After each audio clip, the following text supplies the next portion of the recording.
Kubor ka Batisi TV.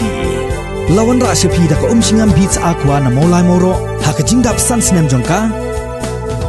Rengkat ka 3 Olives Restaurant M Crown Hotel Kendailat Shillong bat ka Orange Nissan Loan So Po Shillong. One bantiet ya ka kali Datsun Ready Go bathamai ka bas kem bat bidor. Chief Electoral Officer Jong katnat election ke Sorka Jila uba Frederick Roy Kharkongor haga kadri terik unai wiang arajar arpo ula plak ba ka Thup Kyrteng Jong ki Nongthep vote ki blakan jo shaka khat pras nam karta haga shiterik kulan kot arajar arpoi haga ni kesngi la sakhilang ru da ka Deputy Commissioner Jong ki East Khasis District ka kong Isawanda lalu ki nong mikman na ki seng perthai Jong ka Jila bat kiwi Chief Electoral Officer bat ka Deputy Commissioner kila samru ye ki BLO kids kumju ru ye ki jingtho bala pensngo tho jana ye ki kendon nak benta ka jing pelong ye ki election sha ka ying dor ba thau an bat ki election steng samoy bat ki we What are the highlights, the schedules and timelines for this year's SSR? I would like to state that from the Office of the Deputy Commissioner and District Election Officer, we have been preparing for this SSR as per the training and the instructions which we have been receiving from time to time from the CEO's office. As always, the SSR is an important exercise in which we target to receive and dispose of claims and objections in a timely manner, to cover all the excluded sections of our population, to ensure that people above the age of 18 who have attained the age of 18 years are enrolled in our electoral roll, and also that we do intense field verification to ensure that all anomalies are taken care of. As always, the special summary revision is an exercise which is mandatory to ensure a healthy electoral roll. A healthy electoral roll is the bulwark, is the foundation of an active and healthy democracy. And even though this year is not an election year, we are, as always, committed through the active guidance of our CEO and the CEO's office in ensuring that claims and objections are taken care of, that all people who have attained the age of 18 are able to exercise their franchise through this initial first step, which is registering themselves as a voter. So in this direction, we have had trainings for our EROs, our AEROs, our BLOs and supervisors on the ground, and we have also initiated the sweep activities. We would like to stress that it is very important for our political party, our friends from political parties as well, through their booth level agents and other such functionaries, to help us in this process, to ensure that people come out in numbers, even though this year is going to be slightly different. The training will also encompass the different protocols which we are going to follow this year because of COVID-19. Because of COVID-19, there are going to be a number of restrictions. The CEO's office has generously distributed BLO kits which will ensure that our BLOs, when they go on the ground, will be equipped with masks, with sanitizers. We have written to Hetman and Rambashno to help them in this exercise. We have trained them on how, when they go house to house, it will not be business as usual as in other years, but they will have to adhere very closely to the social distancing protocols and other such things in order to ensure that there is no transmission of the disease. Kadon no wiga sinong, ako mga kadon dew no song sinong ka sinong. Ngayon iba kadon ka jimbakla hadi niki ko foto electoral roll, ako ba bako si sinong ka baklalu. Kata ka sinong at si Ong ibi ka sinong halaw may ka ba pin code address, jom ka sinong umyade tumbakalo. Ako ba kibopon ICT lada kila siya ka address na ganika nagaipik tamjuk poi su sesna hiyo ada pin code jong kamay na tani ketika we ka ba nasku apan pa ni nomor ba lada ka don jing bakla ka ka ipik ada electoral roll ko umur pa kani kam long effective mo ketika jing rekam dengan sakawai pa ka bentar kalong ba hakabiade bakini BLA iba Nagalian jumi sari juntu nakapor sekapor ini kuki political party. Pengina poin yaki. Si penpau ka langak dan jungi yang kapor bahkan ini ka poin yaki jing ke mangi kuki political party dia kan do. Mila persan kalian jungi kumka party aja sekali. Man poin yo beriu o glaban thungi gini dia le. Andre onda habang mila persan ban yet yaki beriu. Bangin tuong iki kubial ye kajingal ni ka banen kong kabaki bu akmat jongi ka lamba kakno pensiu si benah kata ni ka we ka problem ni kun political party kakno pen ai si benah mati perkhat ba kanu kan ba kam ka baki political party ki om kadi ka kam ka mi pisah kata ni si wanra kan ki ban pa ka jinge te wala kala loma kata om bu nakalian jungi nang yai persan pan sutu ik breu jungi ek jong kam jong kanika benta ukibiel i pakinya trelan benta ukibiel o hal di police station di jungi. Claim and objections in the rural areas. I would request your officer to strengthen more BLO in the rural area, where the internet accessibility is very, very weak. We know that all the people now, they are depend on internet. Then we do feel also those people who really suffer in the remote areas of our states, including few kilometers from here if you go in the rural area. When I see some constituency, very less enrollment, because for the last 8 months, we depend on internet, where the internet accessibility in many places cannot be seen even twice a month. So I have this request from my party to strengthen in the area where the accessibility of internet is very weak. I would like to request if your office can share with us the information in any form, hard copy, soft copy, both, or if it is in the air, we can download it. So I will request the office. And regarding the appointment of the district representative, the VLAs, so the matter will be looked into by the party.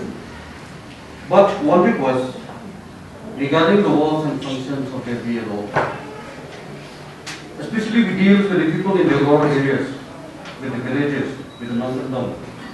Most of them, they are literate and they know nothing about the system. So we would request the BLO to be patient, punctual, to be polite and cooperative, so that the exercise can be done perfectly and it will reach to all the looks and corners of the state. I know we used to do foundation commission, but yesterday or today, I have not heard any announcements made from the local governors about this program which we have, say, in our booths. So I request if, as usually, you can always see that involve the professionals to kindly sensitize the public for these different programs. And number two, I also suggest, because starting from today only, during these times, still we are under the pandemic, and so people will not take it easy.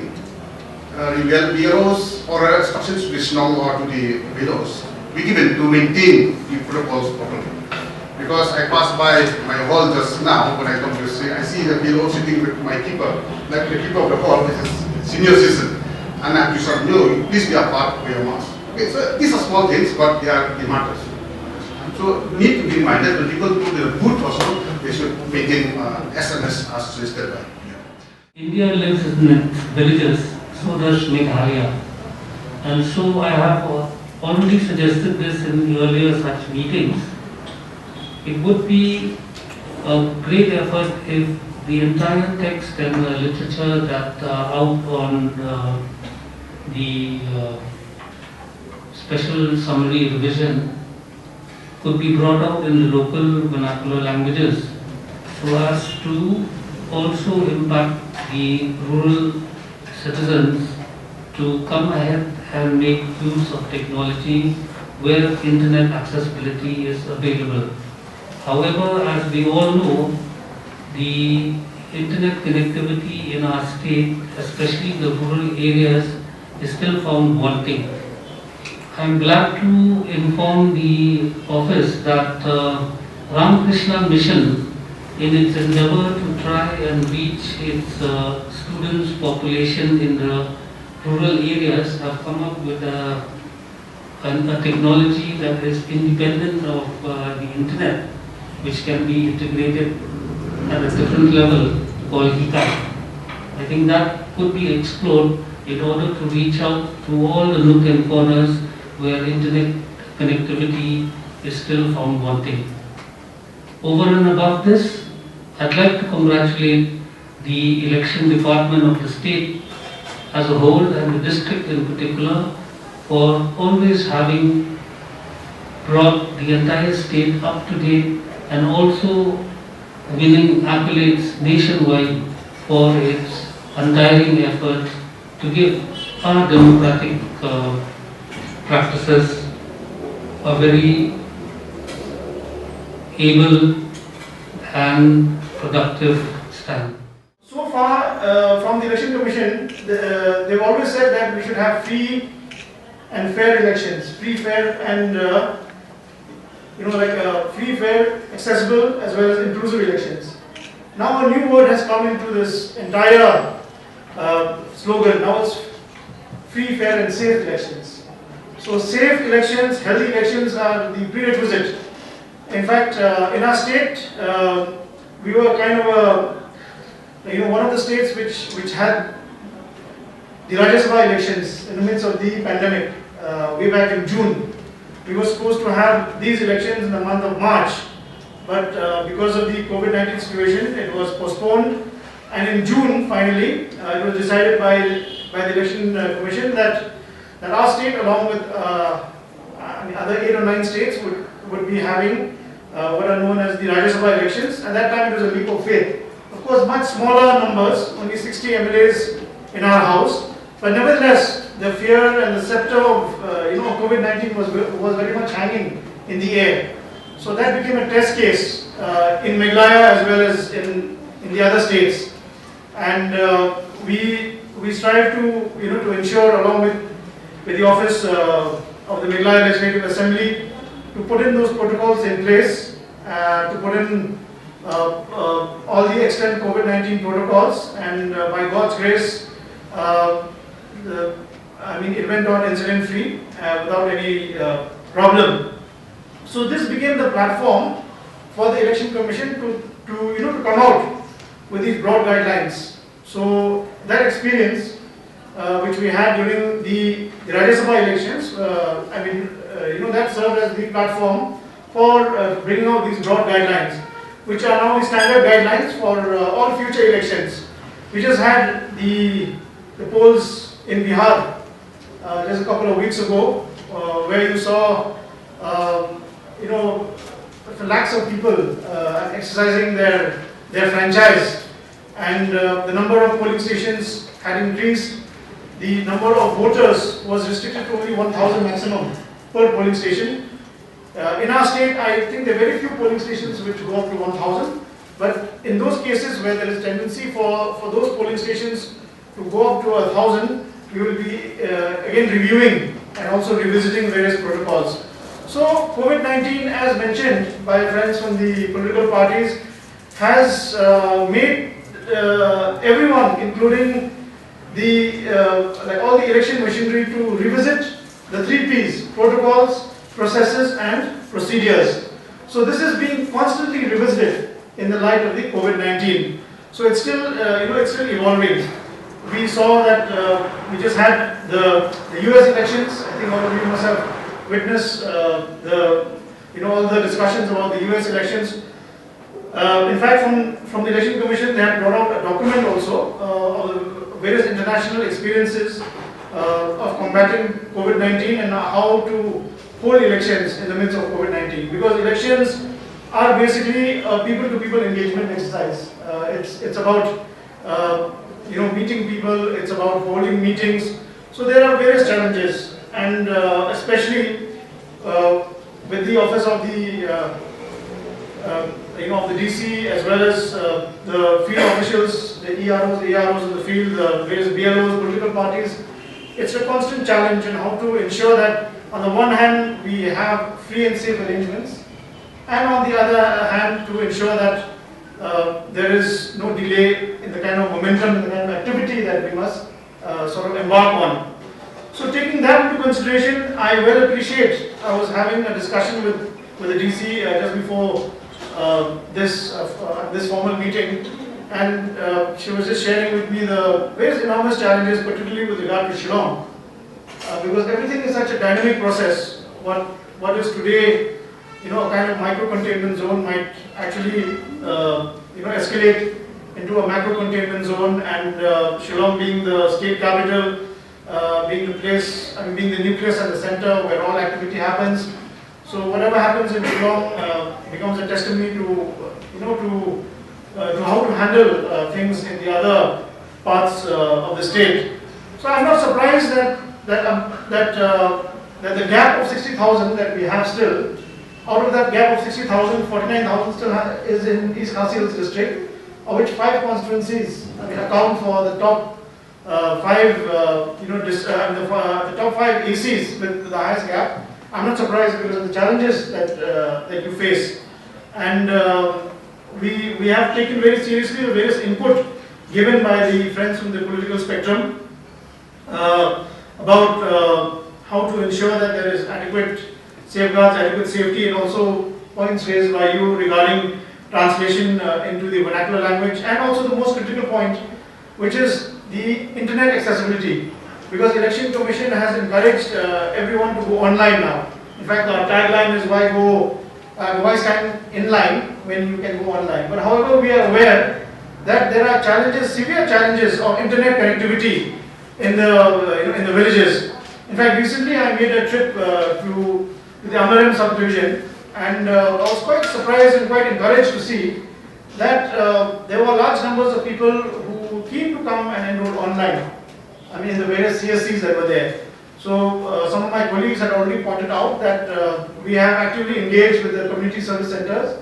There are over 600 community service centers spread across the state, and we've had several rounds of meetings with the state head of the CSC, and also we are interacting very minutely with the common service centers, trying to encourage people to come and register themselves through these common service centers in the rural areas. As some of you have pointed out, India as well as Meghalaya lives mostly in the villages, and we need to take cognizance of this.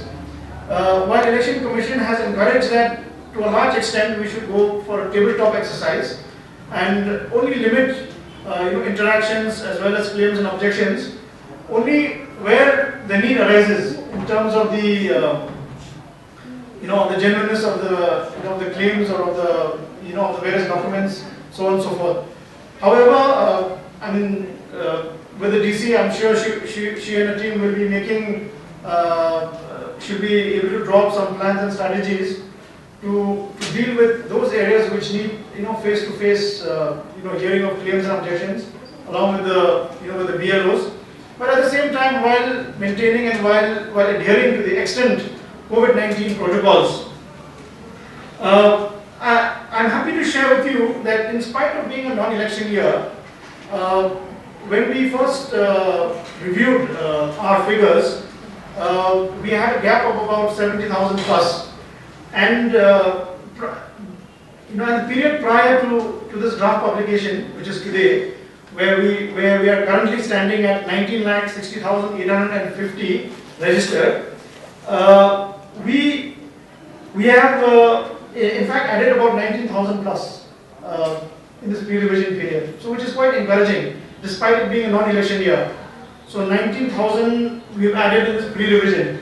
So I'm sure that now with the announcement of the draft publication right up to the end of the year, I'm sure that those figures will they will double, they will increase. We hope that this being 2020, we will reach 20 lakhs plus.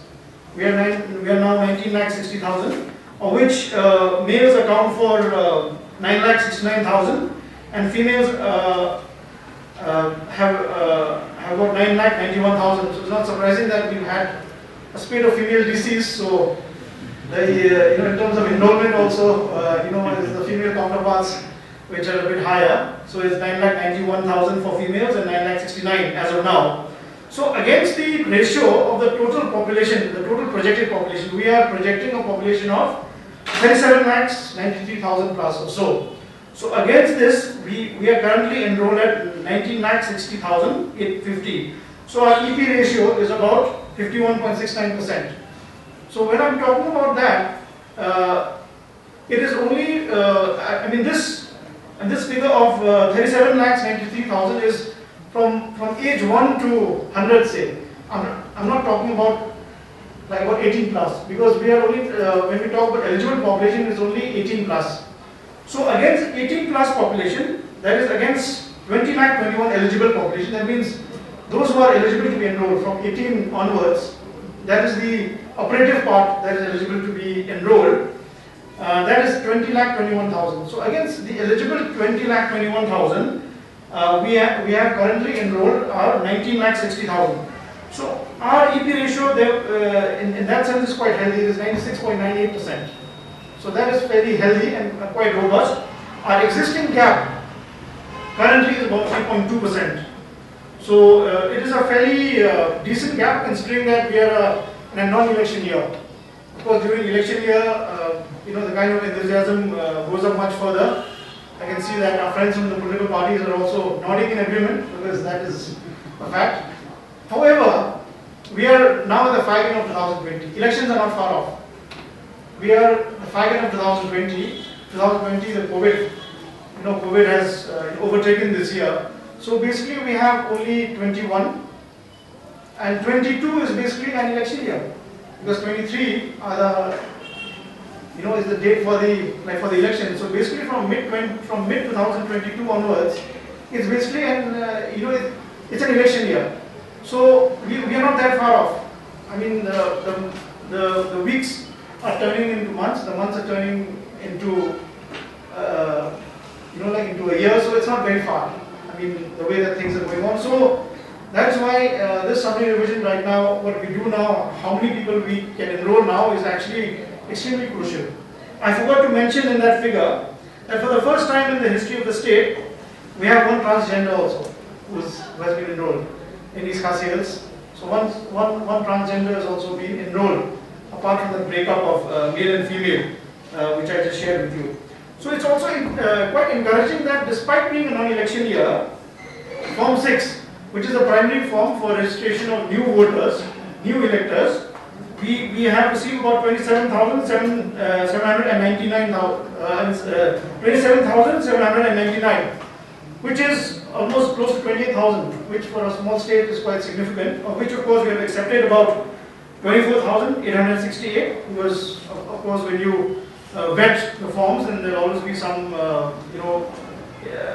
inconsistencies, so thereby they don't stand to be accepted. And in terms of the the overall deletion, we have deleted 5,721. So that is due to deaths or shifting of residence or so on and so forth.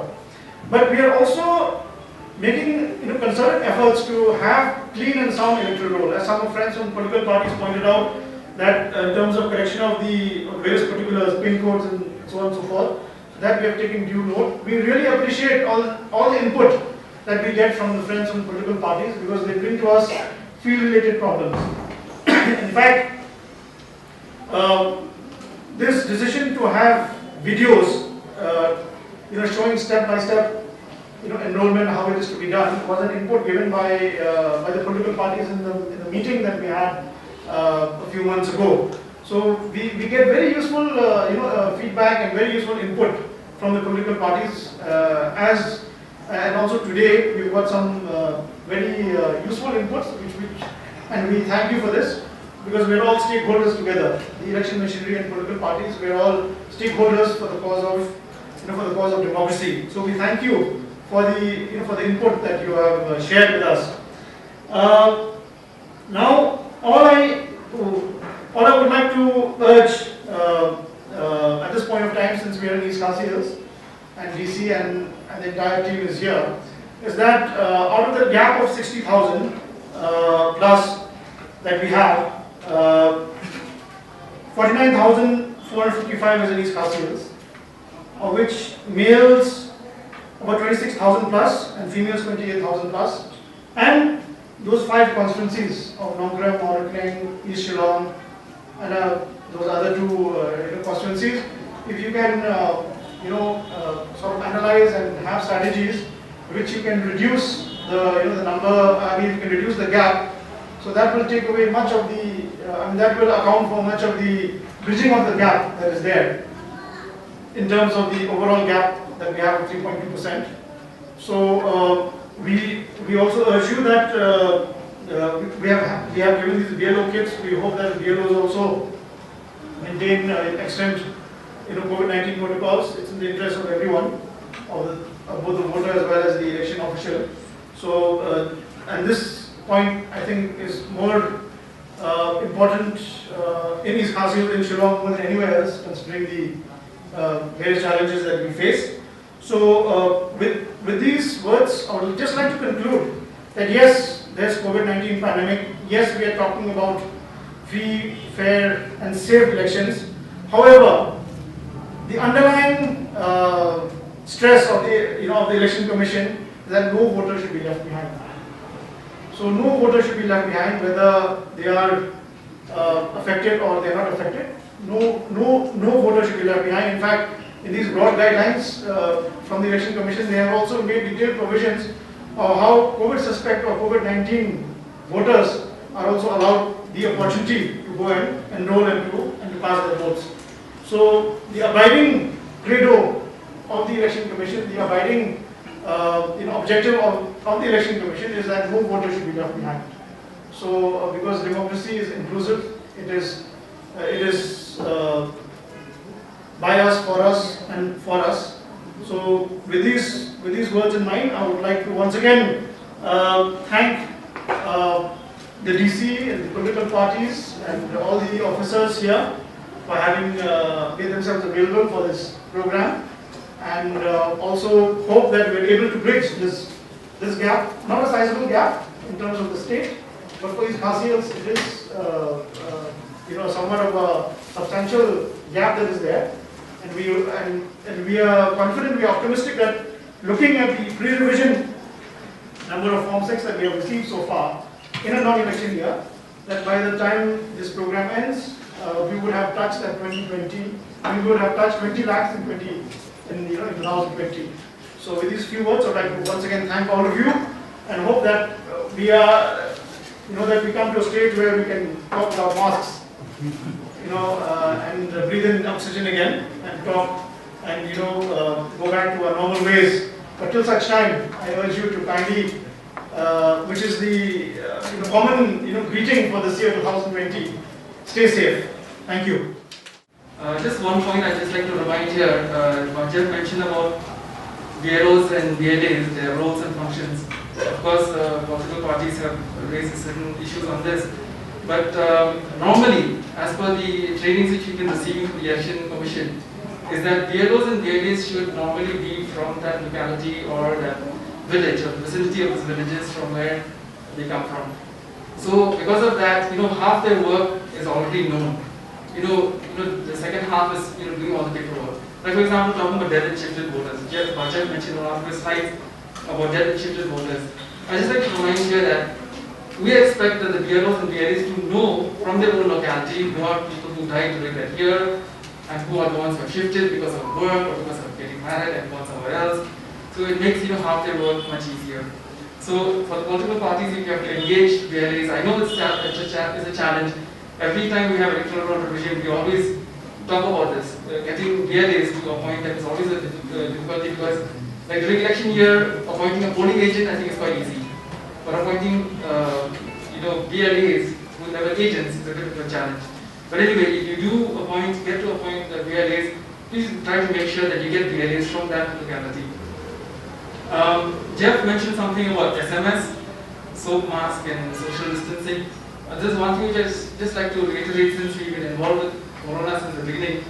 I'd like to encourage all the field officials to really maintain these three, the basic principles of keeping COVID at bay. Healthy hand hygiene and a healthy cough etiquette, sneeze etiquette, cover yourself when you sneeze, and maintaining physical distance. So in short, of course, Jeff has summed it up as SMS. If you notice in the BLO kit, I think our CEO has been very thoughtful. I saw a sample of the BLO kit. There's a face shield. For some of you, I know wearing a face mask for too long, it might be suffocating. But at least have a face shield. And we've got a face mask which looks like that, which has the insignia, the logo of the Election Commission. And there's some sanitizers also in there. Now, I'd just like to add some from my experience with the Corona care. It'll be a bit of a challenge now when I have hundreds of electors, giving forms to you, and especially if you're in the rural areas, the forms will never be crisp and clean like this. They'll always be very dirty. So that means you have to sanitize your hands for every page that you turn. It's going to be a bit of a challenge. So that is where I think the online thing helps.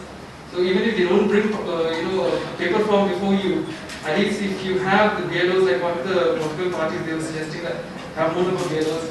I think if the BLOs help in uploading before the actual disposal, because when you do the disposal, the maximum challenge happens then, because you'll be having hundreds of forms to handle every day.